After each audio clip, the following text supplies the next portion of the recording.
যত তাড়াতাড়ি সম্ভব তোলার চেষ্টা করবেন। এগুলো দরকার নাই আমার, এটাই রাখি। বলেন বলেন, শুনতেছি। এই দুটো বাদ দিয়ে 3 থেকে শুরু করেন। তো দেখা গেছে আমাদের মধ্যে অনেকেই 1 2 থেকে শুরু করে। হ্যাঁ, তো আপনি যখন সূত্রের দেন হচ্ছে C4, তো ওরা তো C2 দিয়ে শুরু করবে। তো ওরা করবে কি ওই C4 এই দিবে, না মিললে তখন কথা হচ্ছে কেন এটা আসে না। হ্যাঁ, আর এজন্য আবার অনেকে মনে করে ম্যাম শুধু দুইটা বাদ দিচ্ছে, নিয়ম দুইটা বাদ দিয়েই করা। হ্যাঁ, না বিষয়টা হচ্ছে দুটো বাদ দিছে হচ্ছে যে দেখেন এই কথাটা লেখা আছে এই জন্য। আপনি যে কোনো মানে ধরেন আমি উপর থেকে দুটো বাদ দিলাম বা পাশ থেকে দুটো বাদ দিলাম করে নিতে পারি, সেটা সমস্যা নাই। বাট আপনাকে যেই সেলের অ্যাড্রেস মানে যেটা বলতেছেন আর কি, যে C4 আমি C4 দিছি মানে C4 না। হ্যাঁ, বা আমি B2 সেল থেকে তৈরি করছি মানে আপনার ক্ষেত্রে এটা B2 হবে না, আপনার ক্ষেত্রে আপনার পজিশন অনুযায়ী মানে আপনার সেলের পজিশন অনুযায়ী ফর্মুলা বসবে। ঠিক আছে, এটা ভুল হওয়ার কথা, কারণ নতুন নতুন করতেছে তো এক্সেল, এজন্য একটু ভুল হতেই পারে। যেমন ধরেন আমি এখানে উপর থেকে দুইটা আর নিচ থেকে আরো দুইটা সেল বাদ দিয়ে তারপর কাজ শুরু করলাম, নিচ থেকে আরো দুইটা সেল বাদ দিয়ে কাজ শুরু করলাম, তাহলে আমার ফর্মুলা শুরু হবে কি সি থেকে, বি থেকে তার হবে না, এটা আপনাদের বুঝতে হবে। আপনার ক্ষেত্রে আপনি আবার এ থেকে শুরু করছেন, তাহলে আপনার এ থেকে শুরু হবে, এই জিনিসটা মাথায় রাখবেন। ঠিক আছে, আরেকটা বিষয় হচ্ছে যে যদি কোনো কারণে সেল উল্টাপাল্টা হয়ে যায়, যেমন এখানে দুইটা সেল আছে মানে কিছু লেখা আছে না, স্টুডেন্ট রেজাল্ট শিট লেখা আছে, কিন্তু আপনি ভুলে একদম ফার্স্ট রো থেকে শুরু করে ফেলছেন ভুলে, তখন ইনসার্ট করারও সুযোগ আছে। আমরা যেমন ইনসার্ট রো করছি টেবিলে, ইনসার্ট কলাম করছি, এখানেও ইনসার্ট কলাম এবং ইনসার্ট রো করার সুবিধা আছে। হ্যাঁ, না এটাতে ক্লিক করে রাইট ক্লিক করলে ইনসার্ট দিয়ে তখন আপনি ইনসার্ট কলাম অথবা রো তৈরি করতে পারেন, এটা আপনার উপর ডিপেন্ড করে। ঠিক আছে, আচ্ছা তারপরে দেখেন এখানে স্টুডেন্ট নেম, স্টুডেন্ট এর পরে ওরা এখানে এসে কিন্তু দেখতে পাচ্ছেন একটু ঝামেলা আছে। কি ঝামেলা? ম্যাথমেটিক্স তো আপনি লিখবেন, কিন্তু ম্যাথমেটিক্স এর আন্ডারে আবার দুইটা কি আছে, ঘর আলাদা আছে, তাই না? আচ্ছা, এই কয়েকটা ঘর এরকম ভাবে ধরে র্যাপ টেক্সট করে নিতে পারেন, আন্তাজেই করতে পারেন, সমস্যা নাই। তারপর ধরেন ম্যাথমেটিক্স লিখলাম, আমি কেন এটা তুললাম, কারণ এখানে বেশ কিছু টেকনিক আছে আপনারা তুলতে গেলে। যে ম্যাথমেটিক্স লিখলেন, হ্যাঁ, ম্যাথমেটিক্স লিখার পরে আপনাকে যেটা করতে হবে নিচের সেলে লিখতে হবে মার্কস, আর এই সেলে লিখতে হবে কি, এটা তো বড় জ্ঞান, গ্রেড পয়েন্ট। ঠিক আছে, গ্রেড পয়েন্ট। আচ্ছা, তাহলে এই দুটো তো এক ঘর, তাহলে এটা কি করতে হবে, মার্চ করতে হবে। আবার এইটার সাথে কিন্তু এটা দেখছেন একটা ঘর বেশি না? হ্যাঁ, অনেকে ভুলে এখানে আবার নাম ধাম লিখে ফেলে বা স্টুডেন্ট আইডি লিখে ফেলবে, কিন্তু মার্কস লিখবেন কোথায়, জায়গা আছে না। সেক্ষেত্রে এই দুটাকে মার্চ করে নেবেন, একটা বানিয়ে নেবেন, যাতে আপনার, বুঝতে পারছি কেন কি বললাম, একবার পাশাপাশি মার্চ করছি, একবার উপরে নিচে করছি। অনেকে ভুলে এই জায়গা থেকে যদি মার্চ না করেন, এই জায়গা থেকে স্টুডেন্ট আইডি দিলে, এখানে স্টুডেন্ট নেম দিলে কিন্তু এখানে মার্কস দিতে হতো, বুঝতে পারছেন তো? সেটা একটু চিন্তা ভাবনা করে কাজ করবেন। আচ্ছা, তারপরে যেটা হচ্ছে আপনার র্যাপ টেক্সটের পরের বিষয়টা হচ্ছে কি আইসিটি মার্চ, তারপরে আপনার নেক্সট কি বাংলা মার্চ, আর তারপরে কি আছে টোটাল মার্কস, টোটাল মার্কসের ঘরটা আবার লম্বা লম্বি কি হবে, মার্চ হবে। এগুলো দিয়ে শিফট কিছু কাজ করে না, মার্চ। তারপরে grade point average merge, letter grade merge, position merge, আর কমেন্ট অ্যান্ড মার্চ, বাস। তারপরে চাইলে এদের সবাইকে যে কয়টা ঘর আছে সেই কয়টা ঘরে আপনি দিতে পারেন। ঠিক আছে, তাহলে ম্যাথমেটিক্স এর জায়গায় আইসিটি, এবার কি হবে আইসিটি, তারপরে বাংলা মার্কস, গ্রেড পয়েন্ট।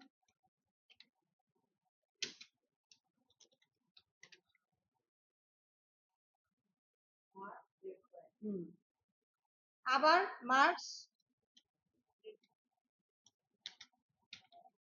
আর হচ্ছে গ্রেড পয়েন্ট।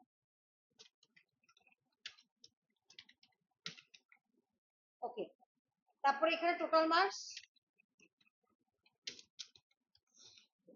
আর তারপরে গেট পয়েন্ট অ্যাভারেজ। আমাকে আবার বারবার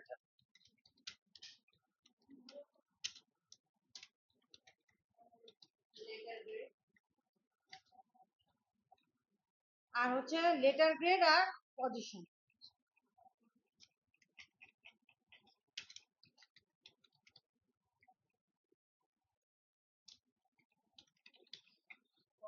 কমেন্টস,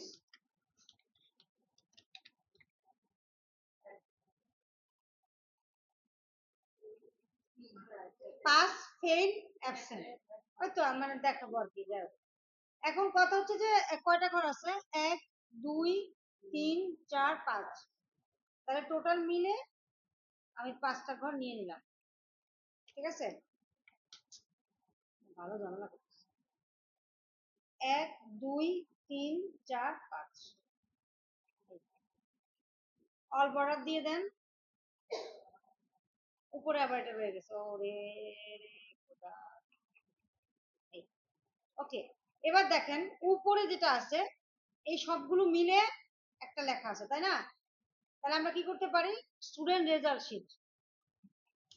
তাহলে আমরা এখানে এটাকে মার্জ করে দেব, মার্জ করে একটা বানাবো। এবার আমি যখন লিখতে যাব, প্রথমে কি লেখা আছে, স্টুডেন্ট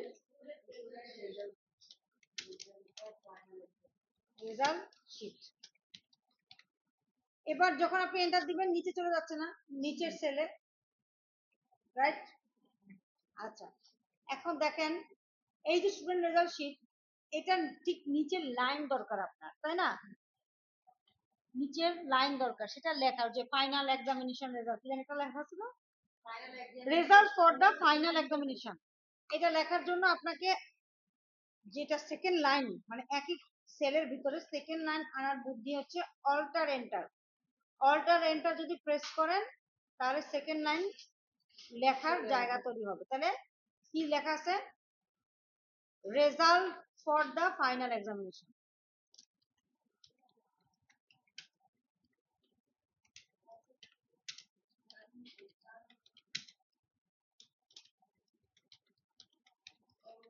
কমা 2026 বা 25, যা লেখা আছে লিখে দিলাম। ওকে, অল্টার এন্টার দিবেন, অল্টার এন্টার। ওকে, তাহলে এখানে যা যা আছে বুঝে গেলাম। এরপর ধরেন আপনার যে কোনো ধরনের লেখাপত্র বা যে কোনো ধরনের ফরম্যাটিং যদি করতে হয়, যেমন কি এগুলাকে মাঝখানে অ্যালাইনমেন্ট, অ্যালাইনমেন্ট বা ধরেন লেফট অ্যালাইন করলেন, রাইট, এগুলো সব একসাথে করতে পারেন। সবাইকে এভাবে চুজ করে একসাথে, এটাই বেটার আর কি, যাতে আপনার সময়টা কম লাগে। এখন দেখেন এখানে আগেরটাতে আমাদের ছিল না যে কার কি ফন্ট হবে, কার কি সাইজ হবে, কিচ্ছু লেখা ছিল না। বাট এখানে কিন্তু খুব ভালো করে বলতেছে যে টাইটেল ফন্ট হবে কি এরিয়াল। টাইটেল ফন্ট বলতে কি বোঝাচ্ছে, এই যে এটাকে স্টুডেন্ট রেজাল্ট শিটকে বোঝাচ্ছে টাইটেল ফন্ট। হ্যাঁ, এবার তারপরে বলছে কি এই টাইটেল ফন্টের ফন্ট বলছে এরিয়াল, ফন্ট সাইজ কত বলছে 17, আর আদার যা ফন্ট আছে সেটা কি হবে টাইমস নিউ রোমান। ওকে, তাহলে আমার স্টুডেন্ট রেজাল্ট শিটকে আমি দিলাম এরিয়াল। এরিয়াল এভাবে লিখেই দেন, কারণ এরিয়াল খোঁজা অনেক কঠিন বিষয়। এরিয়াল 17, 17 লেখা জায়গা নাই, 16 লিখে একটা দিয়ে 17 দিয়ে দিই। ওকে, তারপরে যেটা বলছে এই যে দেখেন সীমানার বাইরে চলে গেছে না, সীমানার ভিতরে আনবেন কিভাবে, এই যে দেখেন এখানে টান দেওয়ার জায়গা আছে, নেভিগেশন সাইন দিয়ে এভাবে টান দিয়ে দিই। ওকে, আচ্ছা, তারপরে রেজাল্টস ফর দা যে এক্সামিনেশন, এটা মেইনলি আপনার টাইমস নিউ রোমান হবে।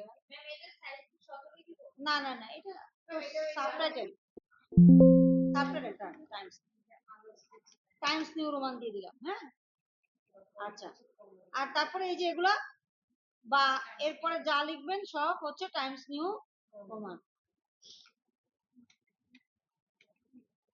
বাস, কাহিনী খতম।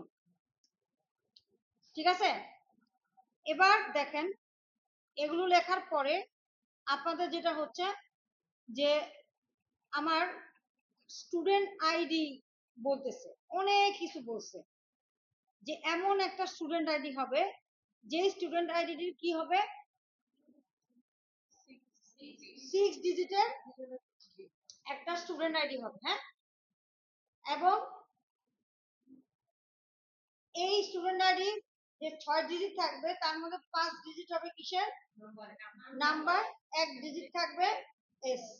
ঠিক আছে, এবং এই স্টুডেন্ট আইডিটা একটা কি হতে হবে ইউনিক হইতে হবে।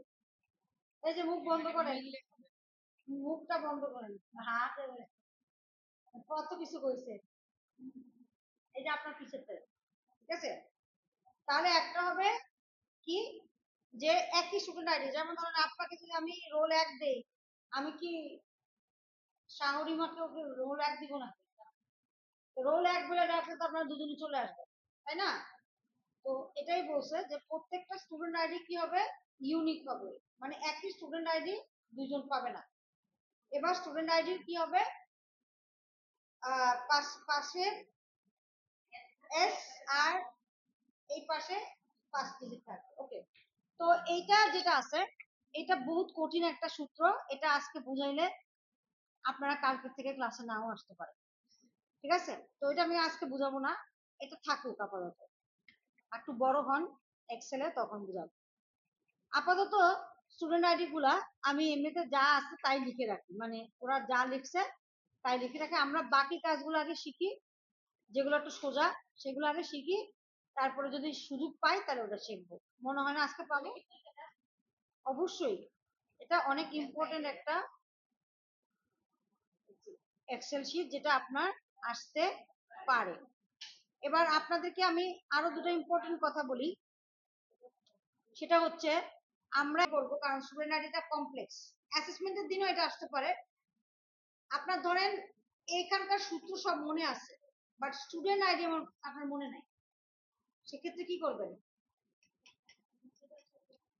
স্টুডেন্ট আইডিটা বাদ রেখে দেখেন স্টুডেন্ট আইডির উপর কিন্তু আপনার এখানকার কাজের কোনো কিছু ডিপেন্ড করতেছে না, করে ডিপেন্ড না।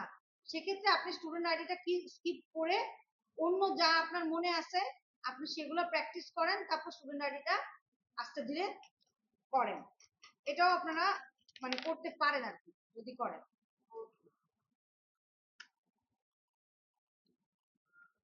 বি ডাব্লিউ এক্স ওয়াই আর জি।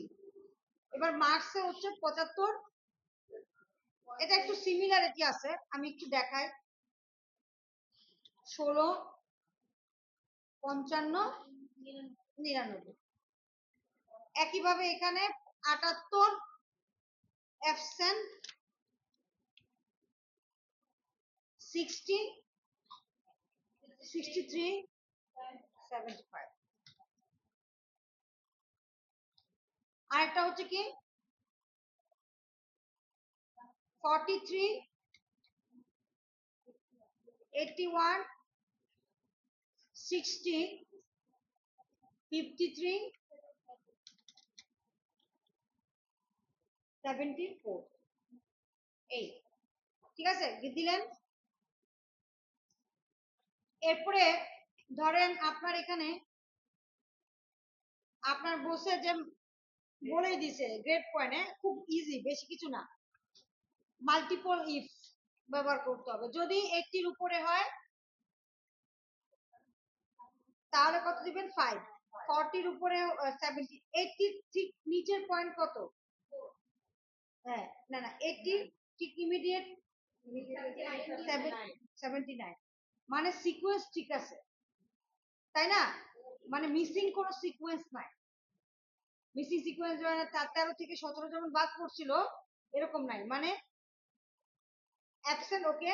49 এর ঠিক উপরের ভ্যালু 50, 59 এর ঠিক উপরের ভ্যালু 60, 69 এর উপরের ভ্যালু 80, মানে 70, 69 এর উপরের ভ্যালু হচ্ছে 70, 79 এর উপরের ভ্যালু 80, তার মানে সিকোয়েন্স ঠিক আছে। তাহলে আমরা যেভাবে লিখতেছিলাম যে ইফ মার্কস যদি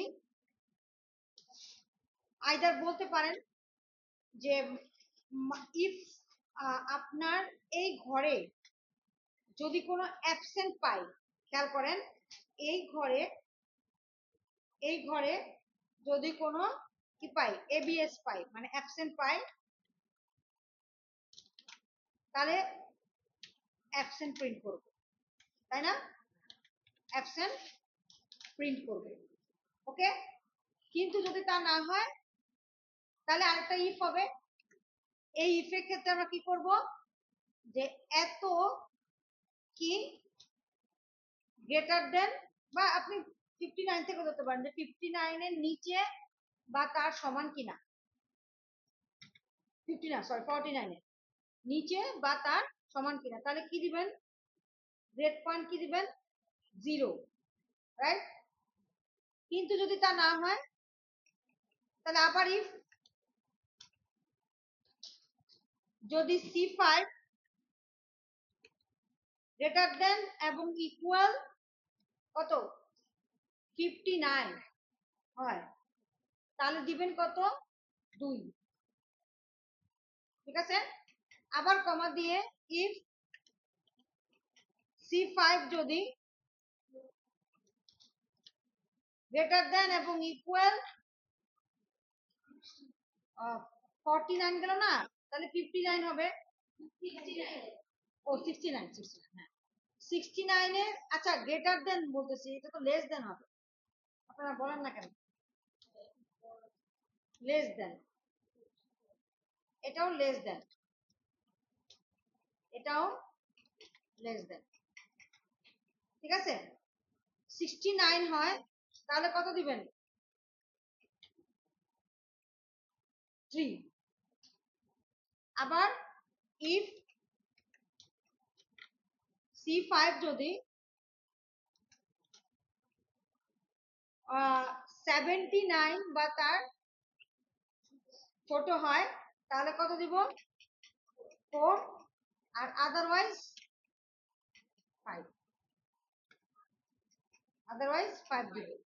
এবার কয়টা লিখলাম,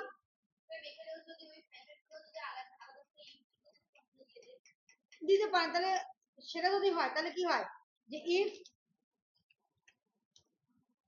মানে আমি ধরলাম আর কি, আপনাকে দেখাচ্ছে, এটা লিখেন না, C5 যদি গ্রেটার লেস দেন এবং ইকুয়াল 80 হয় নাকি না 100, হ্যাঁ 100 হবে, 100, তাহলে কি হবে, মানে 79 থেকে 100 এর মধ্যে কিছু হয়, তাহলে দিবেন 5, না হলে কি 0, আবার 0 দিতে হয় না, কি দিবেন।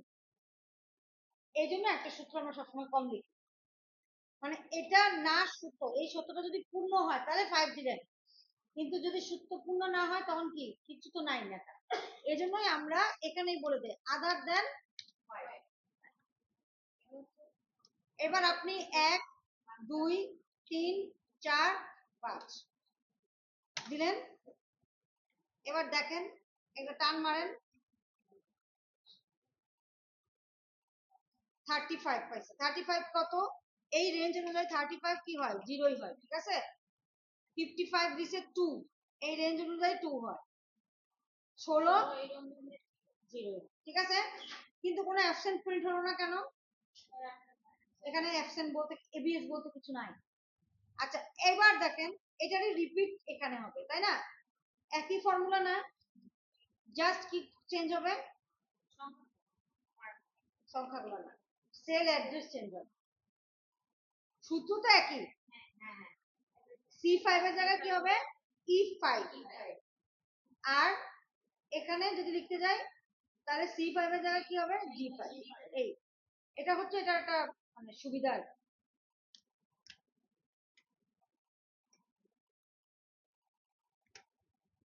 E5, হ্যাঁ, এটা তো শর্টকাট নাই যে সবগুলো E5 একসাথে লিখে দিলাম, E5 E5 করে লিখে দিলেন,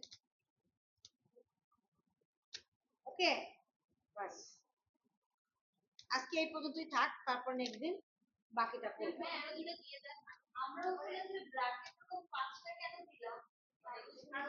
পাঁচটা দিছি কেন, এই যে দেখেন 5টা ইফ লিখছি না, 1, 2, 3, 4, 5, যে কোনো ফাংশন শুরু যদি হয় ফার্স্ট ব্র্যাকেট দিয়ে, শেষও ফার্স্ট ব্র্যাকেট দিয়ে শেষ হবে। তাহলে 5টা লিখছেন, তাহলে আপনার গুনতে হবে না, ওরা কালারিং করে দিবে। আপনি একটা করে দিবেন, একটা কালার ধরবে। প্রথমে রেড কালার, তারপরে কি ব্লু কালার, তারপরে আবার ভায়োলেট বা কি একটা কালার দিলেন, আবার রেড, আবার গ্রিন বা ব্লু মুন। এই ঠিক আছে। এবার দেখি এবিএস অ্যাবসেন্ট আসছে কিনা। আসছে। একই কমা দিয়ে কপি করবেন, এক্সিটে ক্লিক করবেন। হ্যাঁ, এই যে দেখেন কপি করলেন, কপি করে এক্সিটে ক্লিক করবেন, তাহলে সেল থেকে বের হবে। বের হয়ে এবার পেস্ট করে দেন। এবার E5 এর জায়গায় G5। ক্যাপিটাল অর স্মল বিষয় না, কেস সেন্সিটিভ না। কেস সেন্সিটিভ না মানে কি, ক্যাপিটাল অথবা স্মল লেটারে লেখেন, ম্যাটার করে না। হ্যাঁ, ঠিক আছে। আচ্ছা, এই যে অনেকে কি করে ভুলে, আমি দেখছি মানে যারা কাজ করছে আর কি আগে, তারা ভুলে এই যে 5টা লেখে না, বা 0টা যে লিখে, এগুলোর ড্যাগ কোটেশনের মধ্যে। ওই যে প্রথমে চিলড্রেন আর অ্যাডাল্ট শিখা আসছে, 0 5 2 3 4 5, এগুলোকে কেন কোটেশন মার্কসের ভিতরে আনলাম না? কেন সরাসরি 4 5 লিখলাম বলেন? এগুলো সংখ্যা। হ্যাঁ, এটাই অনেকে ভুল করে ফেলে, এজন্য বললাম। অনেকে বুঝে না, বুঝতে পারছেন? ভাবে কি যে আচ্ছা সবই মনে হয় কোটেশনের ভিতর দিতে হবে। এগুলো তো সংখ্যা। গ্রেড পয়েন্ট বলছে, গ্রেড ওয়ার্ডগুলো কোটেশনে দিতে হবে। হ্যাঁ, যখন বলবে যে লেটার গ্রেড দাও, যখন বলবে যে লেটার গ্রেড দাও, এ প্লাস দাও, বি দাও, সি দাও, তখন হচ্ছে কি দিবেন, কোটেশন মার্কসের ভিতরে দিবেন।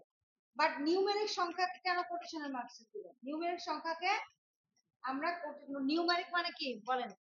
নাম্বার। নাম্বার নাম্বারকে আমরা কখনোই কোটেশন মার্কসের ভিতরে দেব না। ঠিক আছে, বুঝতে পারছি? তাহলে যতটুকু লিখছি এগুলো আজকে থাকুক, নেক্সট দিন আমরা এটা নিয়ে শেষ করব, প্লাস স্টুডেন্ট আইডিটাও দেখব। ঠিক আছে। তো আপনারা এই পর্যন্ত যে কয়েকটা এক্সেল করানো হয়েছে, বাসায় ভালো করে প্র্যাকটিস করেন। ঠিক আছে, যাতে করে আপনি মানে ইউজ টু থাকেন। আর যদি কোনো কারণে আমার ভিডিওগুলো সবসময় না